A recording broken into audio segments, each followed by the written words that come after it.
এ দেখেন helping hand রাখলে 2 দিন পর পর এরকম সমস্যা এই সমস্যা এই সমস্যা যাই 15 দিন আসলে একটা না অন আবার গেছে যে বলে বঞ্জি মারা গেছে হাসান আমি চাল্লাই জানেও নাই খোলা জালে পিঠা বানাইয়ের কোন জেলা কী নামে বলে অবশ্যই কমেন্ট করে জানাবেন খোলা জালে পিঠা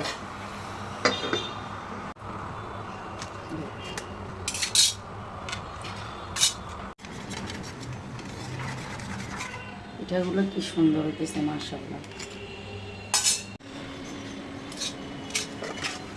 দেখেন আমার মতন এরকম মুড়ি ভাজি করে কে কে রাখেন, আমি এইভাবে তেল দিয়ে ভাজি করে রাখি, খাইতে হেভি টেস্ট।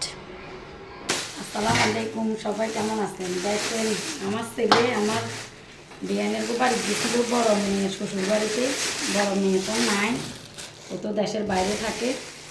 দেশের বাইরে থাকলে কী হয়েছে মানে আন্তরিকতা আর আমার ছেলে গেছে আমার বিয়ানে আমাকে অনেকগুলো জিনিস দিচ্ছে। দেখেন আপনারা, এটা হয়তো কারোর জন্য সামান্য কিছু, এগুলো আমার বিয়ানের গাছের আর কি, ইচ্ছের নেই তো এই জন্য দিচ্ছে। এগুলো আমরা খুব ভালোবাসি, মানে দেশের টাটকা জিনিস এগুলা, আমার বিয়ানের গাছের এগুলো করে আমার বিয়ানেরা সংস্কৃতিগুলো। এখানে রস দিছে, আরও আমি বলছিলাম বিয়ানিরা আমার জন্য বিভিন্ন রকমের শাক তুলে দেওয়ার জন্য। মাশাআল্লাহ আমার বিয়ানে অনেক রকমের শাক দিছে। দেখেন এই শাকগুলো আসলে মানে টাকা দিয়েও পাওয়া যায় না, এই শাকগুলো বত্তার শাক, ইলিশার শাক, তারপরে ও কি সুন্দর সুন্দর শাক মানে বলার বাইরে। বাবারে আমি তো দেখি পাগল দিঘির, এত সুন্দর সুন্দর শাক দেখছেন মাশাআল্লাহ, বিভিন্ন রকমের শাক দিছে। ও এখানেও দিছে, ও এখানে দিছে এগুলো কী শাক আপনার কী শাক জানি বলে, আমি জানি না আসলে। অনেক শাক দিছে, অনেক শাক, মানে আমার খুব পছন্দর। আমি বলছিলাম আমার বিয়ানেরে ফোন করি, আবার আমার মেয়েও বলে দিছে আমুল্লা শাক দিয়েন বিভিন্ন রকমের।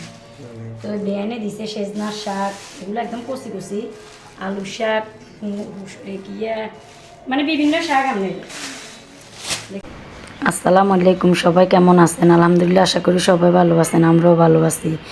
সকাল সকাল বেরিয়ে পড়লাম চট্টগ্রামের উদ্দেশ্যে, রওনা দিছি।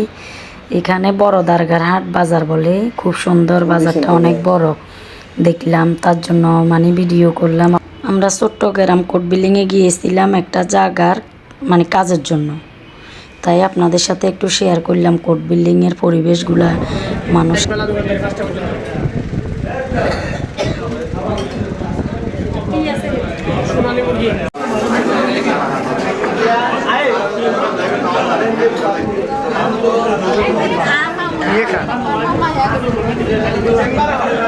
আমাদের কোর্ট বিল্ডিংয়ের কাজ শেষ, খাওয়া দাওয়ার পরে বেরিয়ে পড়লাম। পরে দেখলাম নারীরা আসলে সবে পারে, দেখছেন একটা মহিলা অটো রিক্সা চালাতেছে, তার জন্য ভিডিও করলাম আমি আপনাদের দেখার সুবিধার কারণে। মহিলারা পিছিয়ে থাকে না। এখানে আসার সময় একটু একটু ছোট্ট করে ভিডিও ক্লিপ নিলাম, চক্ষু হাসপাতাল মানে ফজলিকের ইয়া। পরে আপনারা আসার সময় দেখলাম যে এখানে একটা রেস্টুরেন্ট আছে, আমি ঠান্ডা খাবো তার জন্য চলে গেলাম, লাচ্ছি খাইলাম। দেখছেন না কে কে শুটকি লাভার আমার মতন, দেখেন কত রকমের শুটকি বলার বাহিরে। আমি শুটকি লাভার, তার জন্য আমি শুটকি কিনতে চলে এসেছি। এ দেখেন বিভিন্ন রকমের শুটকি, কার কার লাগবো শুটকি, কে কে পছন্দ করেন অবশ্যই কমেন্ট বক্সে আসি কমেন্ট করে জানাবেন। চিটাং গেছিলাম আপনার একটা কাজে, তো এই চিটাং তো আসিয়ে আপনার রান্না বসাই দিছি চটফট করে, আপনার বিরিয়ানি ফাঁকা লাগিয়ে ওই এত রাত্রে বাবু রান্না বান্না ঝামেলা। এখানে পেঁয়াজ আদা রসুন রাখছি, আলু ভাজি করি লমু, আলু ভাজিলে তেল বসাই দিছি। আবার এখানে আমার বেআইনে কালকে বুট দিছে যে মোডল আর কি, এগুলো ভাজি করবো। তারপর এখানে মাংস ভিজে রাখছি, ফাইনালি বুট ভাজি হয়ে গেছে। অন খামো বুট ভাজি এবং তারপরে এবার রাতের 12টা সাড়ে 12টা বাজে বিরিয়ানি এবং খামো। এখানে পেঁয়াজ রসুন আদা সবগুলো দিয়ে দিচ্ছি বিরিয়ানির জন্য। আমি পেঁয়াজগুলো ভাজি করে নিচ্ছি, এখানে হলুদের গুঁড়ো দিয়ে দিচ্ছি, বিরিয়ানির মশলা,